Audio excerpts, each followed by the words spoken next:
Hola, bienvenidos a una nueva edición de Vivir Mejor. Yo soy el doctor José Recoba. El día de hoy vamos a conversar todo lo que ustedes tienen que saber acerca de los virus. Efectivamente, los virus son un tipo de microorganismo o de microbio que generalmente producen infecciones, la mayoría de ellas leves, algunas muy serias, pueden ser responsables de pandemias, y lo más interesante de todo es que no siempre, hasta hace no mucho, ha habido un tratamiento específico contra ellos. Para hablar de los virus tenemos preparado, por supuesto, como siempre, nuestros amigos de Enterarse, una explicación bastante detallada de lo que son los virus. Adelante con el video, por favor. ¿Qué es un virus? Un virus es un agente microscópico que solo puede reproducirse en células vivientes, ya sea de animales, plantas o bacterias. De hecho, muchos consideran que no son seres vivos, pues dependen por completo de esta invasión para poder realizar funciones y reproducirse. Esta invasión podría causar una infección, como en el caso del conocido COVID-19. Veamos paso a paso qué es lo que sucede. Primero, debe existir una fuente infectada que puede variar con cada virus. Por ejemplo, en el caso del dengue, un zancudo debe picar a un infectado y luego picar a una persona sana para lograr esparcir la infección.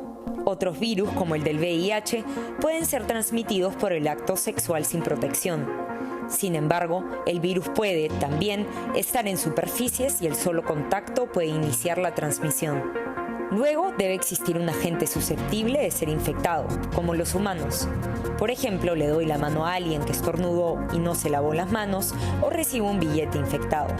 La transmisión ocurre si, con esa mano infectada, me toco la nariz, la boca, los ojos. Así, el virus ingresa al cuerpo.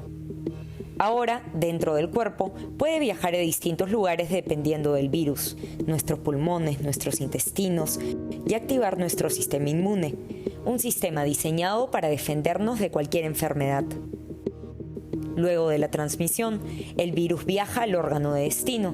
Nuestros órganos están cubiertos de células epiteliales que son susceptibles de ser infectadas. El virus se conecta con una de estas células e inyecta su material genético. Nuestra célula sana, que realmente no entiende lo que está pasando, recibe el material genético que contiene claras instrucciones: copiar y reensamblar. Así, esta célula se llena de cada vez más y más copias del virus original hasta que la célula se autodestruye o el virus es liberado. Ahora tenemos mucho más virus listos para atacar más células. Muchas de nuestras células de defensa viajarán por nuestro cuerpo para luchar contra el virus, pero estas, en ciertos casos como el del VIH, también pueden ser infectadas.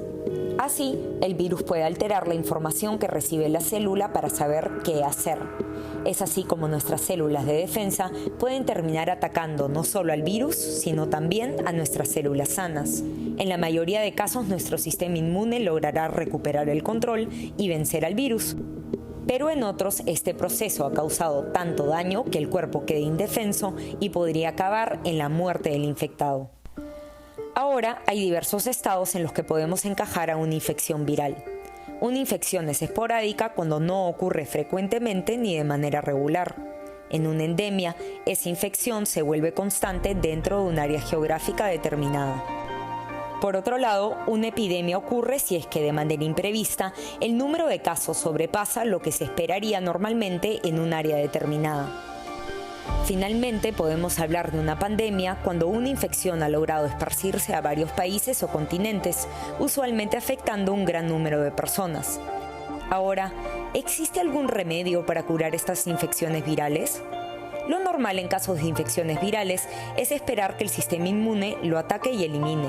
De hecho, la mayoría de tratamientos se centran en controlar los síntomas mientras se espera que nuestro cuerpo haga el resto del trabajo. Recordemos que, por lo general, no debemos tomar antibióticos en caso de infecciones virales. Como su nombre nos dice, estos suelen ser recetados para infecciones bacterianas, es decir, las causadas por bacterias, no por virus. Las únicas dos opciones, aparte de dejar a nuestro cuerpo trabajar, es un tratamiento antiviral o una vacuna. El desarrollo de vacunas y antivirales suele demorar varios años. De hecho, suelen quedarse en la etapa de investigación por al menos 2 años, otros 2 en estudios preclínicos, usualmente en animales, y otros tantos en los numerosos ensayos que se deben realizar en humanos antes de que se permita su ingreso al mercado. En la mayoría de casos, la mejor opción es la prevención. Esto puede incluir lavarse constantemente las manos y evitar el contacto social, como en el caso del coronavirus, tener relaciones sexuales con protección, como en el caso del VIH, o usar repelente en el caso del dengue. Lo que nos acaban de explicar acerca de los virus, de alguna manera bastante buena, ilustran lo que significa tener una infección viral. Yo les voy a hacer algunas cositas interesantes para que ustedes puedan todavía tener una dimensión mucho más concreta y real de lo que es el mundo de los virus. Si nosotros agarrásemos a todos los virus, para que vean el tamaño, ¿no? Agarrásemos a todos los virus que existen en la naturaleza y los juntamos en un montoncito, tendríamos probablemente un área cubierta del tamaño del centro de una cancha de fútbol, justo donde se pone el balón antes de iniciar el partido. Más o menos así son. Una bacteria sería toda la circunferencia alrededor de ese montoncito de virus. Y una célula humana sería el estadio. Más o menos así son las proporciones en tamaño de lo que son los virus. Para algunos investigadores, biólogos, virólogos, los virus no son seres vivos, para otros sí. ¿Quiénes están a favor de decir que los virus no son seres vivos? Aquellos que dicen que en realidad el virus se replica y se multiplica, sí. Sobrevive, sí.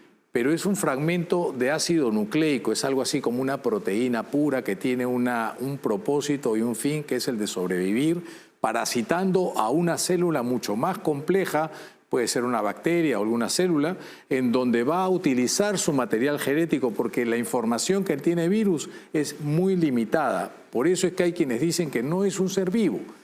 Los que dicen que sí son seres vivos es porque tienen la capacidad de contener moléculas orgánicas, es decir, fragmentos de ácido nucleico, que son estructuras químicas orgánicas, que tenemos todos en nuestro organismo, ellos también la tienen, y que se pueden replicar. Bueno, mientras tanto, hay virus y virus. El comportamiento es muy errático, pero una cosa y un principio fundamental en la virología es que el virus, para sobrevivir, necesita estar dentro de un organismo vivo con una estructura genética mayor, en donde se va a replicar, y luego, una vez de que se haya replicado, pues podrán salir y esparcirse.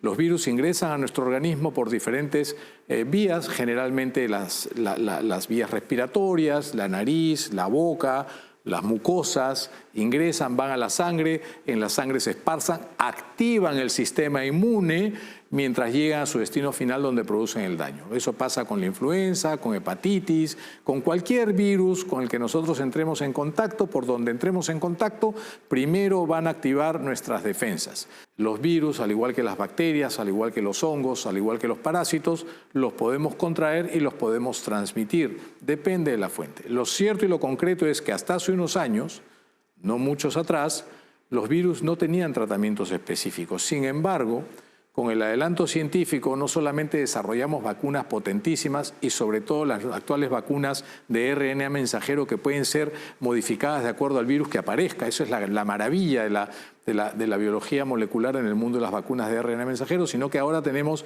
medicamentos antivirales, como bien explicó el video, pero también tenemos medicamentos biológicos, tenemos los famosos anticuerpos monoclonales que no solamente se usan en infecciones, pero que también están dando la hora actualmente frente a infecciones virales. De hecho, cuando aparece la epidemia de VIH-Sida, en los años 80, uno de los grandes problemas es que el virus tenía la capacidad de no ser reconocido por nuestro sistema inmunológico y así debilitarlo.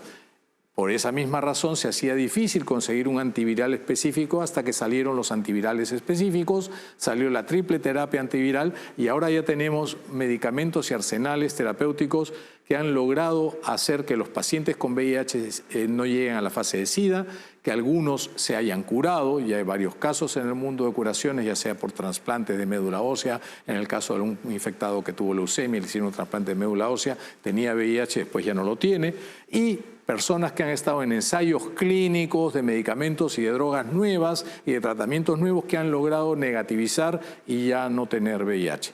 Miren a lo que hemos llegado. ¿Y todo por qué? Porque así somos los seres humanos, somos capaces de lograr convertir una necesidad en una oportunidad de mejorar. En fin, los dejo y en el siguiente segmento vamos a seguir conversando acerca de los virus con un infectólogo, ¿cómo no?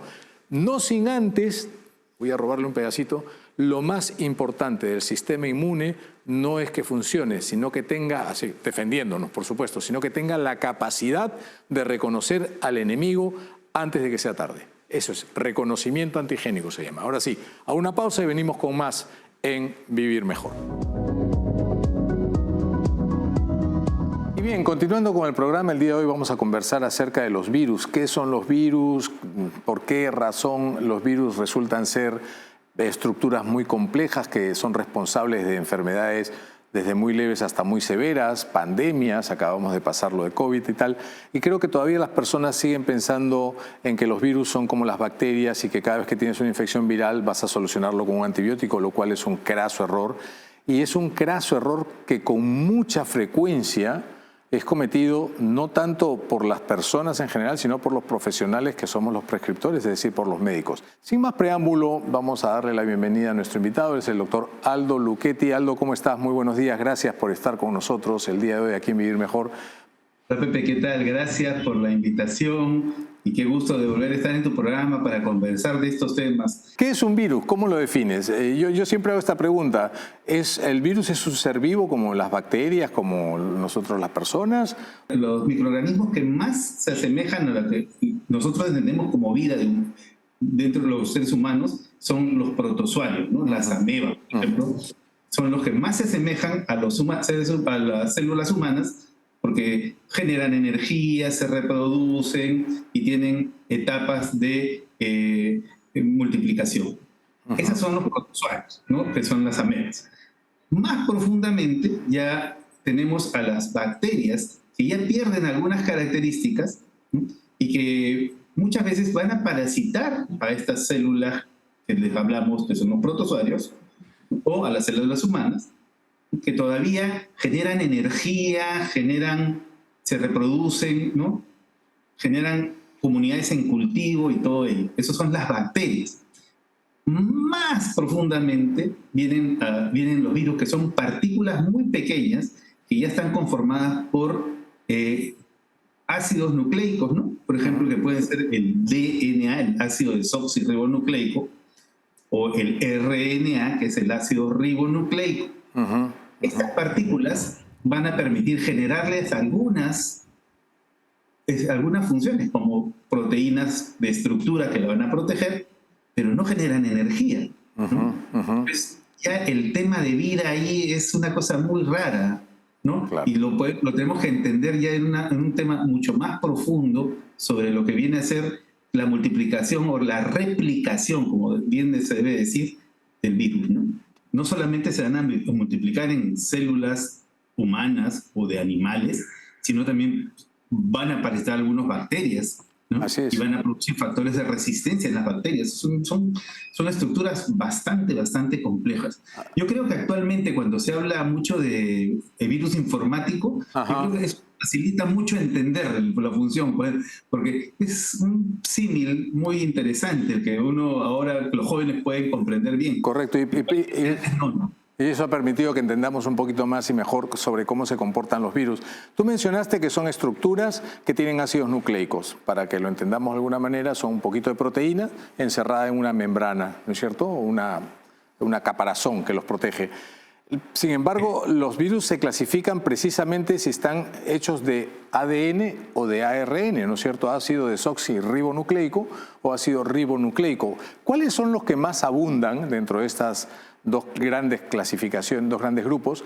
Cuando nosotros hablamos sobre abundancia de virus, probablemente los RNA sean más que los DNA. Probablemente lo digo. Pero cuando hablamos de daño que producen, por ejemplo, ahí tenemos enfermedades, por ejemplo, transmitidas por virus DNA tan complejas como, por ejemplo, el virus de hepatitis B. Por suerte tiene una vacuna. Correcto. Un virus complejo, es un virus DNA que no solamente ingresa e invade el núcleo, sino que también produce una molécula de RNA que también tiene funciones muy parecidas a muy parecidas al VIH. Entonces es un virus bastante complejo. Otro virus complejo es los virus de herpes, por ejemplo, que son DNA también. Sí, claro. Citomegalovirus, que es altamente complejo Así y que es un dolor de cabeza para los trasplantes. Pero no dejemos de pensar en los RNA, en los cuales se lleva el título de complejidad y daño, es el virus del VIH, ¿no? Así es. Los virus pueden infectar únicamente humanos, los virus que afectan a humanos no infectan a otras especies, ¿o no? Hemos aprendido, los virus pueden traslocarse, o sea, moverse, de infectar a un animal de una especie específica hacia otra. El virus de influenza comparte proteínas virales que van a infectar al porcino, a los cerdos, a las aves, y muchas veces entre ellas hay intercambio genético, pero también en algún momento el porcino puede infectar al humano y vamos a tener ya lo que se conoce como una zoonosis. Está de más hablar ahora de que un virus como el coronavirus, ¿no? Claro, también era un virus que solamente afectaba a ciertos grupos de murciélagos frutícolas, pero por la interacción con el humano muta y infecta al humano y produce el daño que hemos visto ya desde hace 3 años, ¿no? ¿La sintomatología que producen es específica para la mayoría de los virus por la manera en la que nuestras defensas reaccionan frente a ellos? Sí, lo que se ve básicamente es que, por ejemplo, hay virus que acompañan a la humanidad desde que la humanidad existe, ¿no? Entonces, esos virus que nos acompañan siempre, ¿no? Han determinado que el sistema inmunológico desarrolle algunos tipos de reconocimiento temprano, ¿no? Nosotros le llamamos, en inmunología, le llamamos patrones de reconocimiento molecular. Ajá. ¿Por qué es tan difícil encontrar un tratamiento para un virus? Lo que tú dices es importante, es interesantísimo. Por ejemplo, estamos hablando ahorita ya de más de 30 años de pandemia, ¿no? De 3 años de pandemia de VIH. Sí, más de 40 ya, ¿no? El 1 de diciembre se celebra el Día Mundial del VIH, ¿no? Exacto, y comenzaba más o menos el 81, 82, comenzó hace 40 años. Pues. 40. Cuando apareció la pandemia del VIH, existía un gran desconocimiento, o sea, teníamos un conocimiento muy incipiente de lo que era la respuesta inmunológica frente a los agentes y frente a los virus. Y el VIH nos dio de sopetón en la cara, haciéndonos ver que teníamos que profundizar en el estudio de los problemas virales. Ahora, esto nos ha permitido identificar, ¿no?, cómo actúan prácticamente la mayoría de los virus y nos ha permitido identificar pasos secuenciales que nos permiten ver dónde podríamos actuar para contrarrestar la acción de estos agentes. Claro. Entonces, actualmente se habla de que el VIH se controla, se maneja muy bien, pero en el estudio hemos logrado identificar también luchar contra la hepatitis B, que desde hace 7, 8 años ya tiene un tratamiento, y la hepatitis C, que le hemos logrado curar. Así es, ¿no? Así es. Son cosas que la epidemia por el VIH nos ha ido enseñando, entre comillas, si lo podemos decir así. Y bueno, y en el tema de coronavirus, el llegar tan rápidamente a una vacuna tan efectiva y con tanta complejidad, se ha basado básicamente en los estudios sobre vacuna de VIH. Y eso es algo que hay que entenderlo. Así es.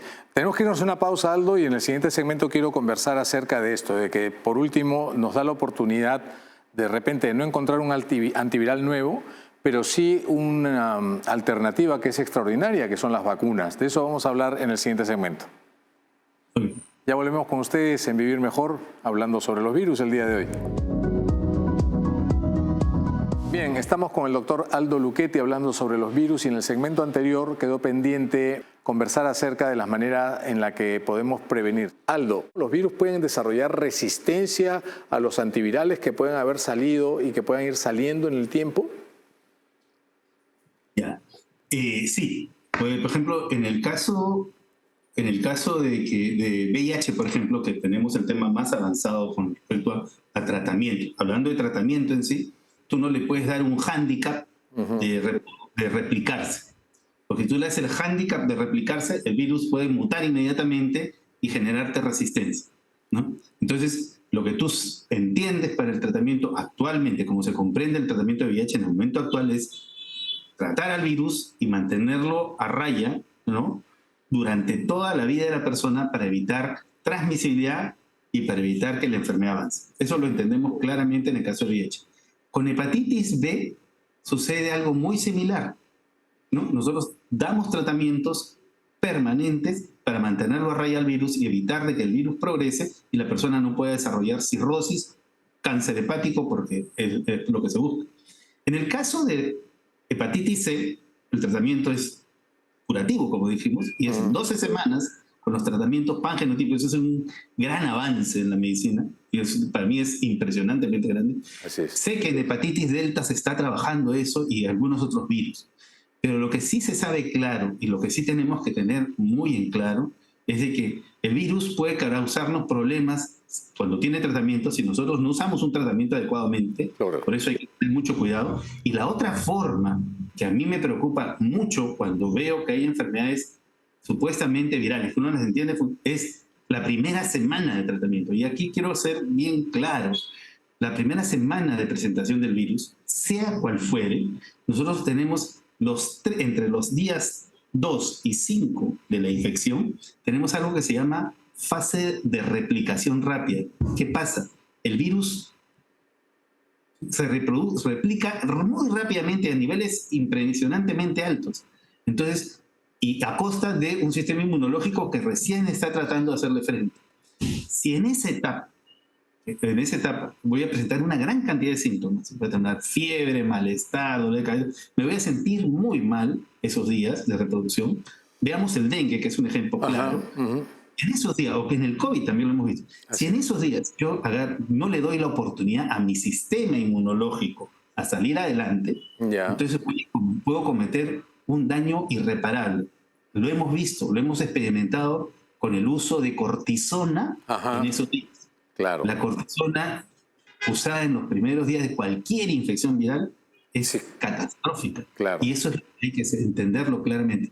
Antes era muy difícil hacer diagnósticos moleculares, ¿no? Sin embargo, ahora, en los últimos años, se han desarrollado máquinas, ¿no?, equipos muy pequeños que pueden estar en un ambiente, un consultorio bien equipado, ¿no?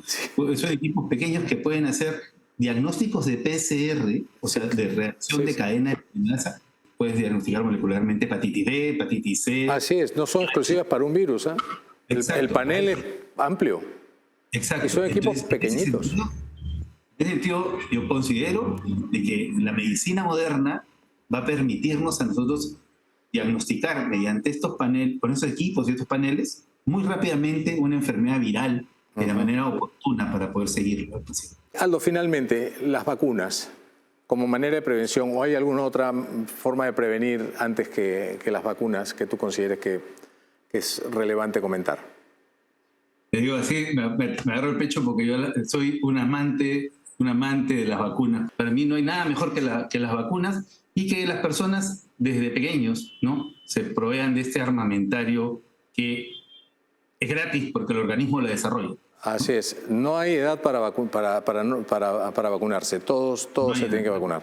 Bueno, Aldo, no me queda nada más que agradecerte, ha sido muy enriquecedora tu presencia en el programa, como siempre. Te comprometo a que nos vuelvas a dar unos minutos de tu tiempo para seguir conversando acerca de esto y darle mucho más información al público que tanto lo necesita. Cuídate mucho, espero darte pronto un abrazo, pues gracias por habernos ayudado el día de hoy en el programa. Gracias, Pepe, y hasta otra oportunidad. Un abrazo. Bueno, ha sido el doctor Aldo Luchetti, médico infectólogo, con quien hemos compartido el espacio hablando sobre los virus. Yo creo que es clarísimo, está muy claro lo que es un virus, lo que significa, la importancia de las vacunas y agradecer el avance de la ciencia, ¿no? Agradecer que actualmente ya tenemos mucho más tratamientos específicos contra enfermedades infecciosas virales que hasta hace no mucho eran de mal pronóstico o de pronóstico muy hostil. El programa se acabó, lamentablemente se acabó, pero mañana, Dios mediante, habrá otro. No olviden lavarse las manos, abran las ventanas, mantengan la distancia y quiéranse mucho. Nos vemos pronto. Chau.